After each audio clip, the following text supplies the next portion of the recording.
All right, in our next lesson, let's call this lesson number 7, my lucky number. And we're still talking about buoyancy. So the question is, well, what about the net force here?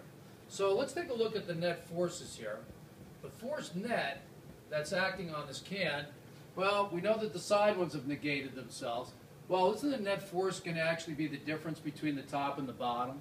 So if we look there, we have the force on the bottom of the can minus the force on the top of the can, and then we're going to end up with the net force.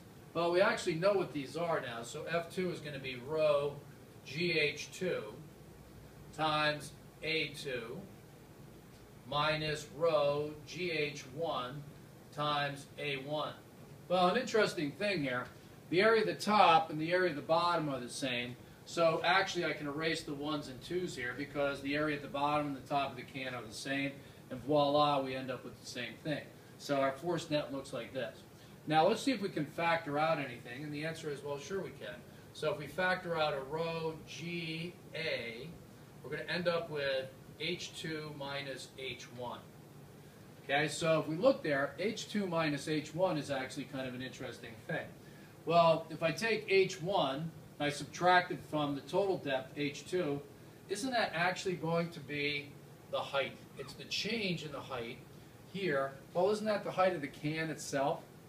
So if we look here, all right, we can take a look at the force net. And the force net is going to be equal to rho G A times the height of the can, which is the difference between those two depths. So if we look at that, it's really kind of the change in the height between those two, like so. Well, I learned this in geometry. If we take a look at an object like this, isn't the area times the height? Area times the height is the volume.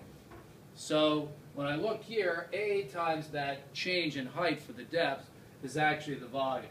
So we end up with this force net equal to rho G times the volume V. That's not velocity, that's a volume. All right, and this force net is really the buoyancy force, so I'll just write it like this. FB, force of buoyancy, is going to be equal to the density of the water times G times the volume. Now, let's look at who these people are. What is this? When we measure this volume, this is the volume of the water displaced or pushed out of the way by this can. Well, if it's totally submerged, actually the volume of this can is the same as the volume of the water that was pushed out of the way by the can itself. Now, this density right here, the buoyancy force, is created by the water. It's all about the water. So when we take the density here, we're going to use the density of water. All right? Gravity, of course, affects everything the same, and this is the volume of the water. Buoyancy forces come from the water, not the object per se itself, but the water that was pushed out of the way by the object. So when you talk about buoyancy, it's the forces created by the push and the pressure of the water itself. So what values do we use here? The density of water, of course, is 1 times 10 to the third kilograms per meter squared, 1,000, times 9.8, times whatever the volume is of the object that was submerged.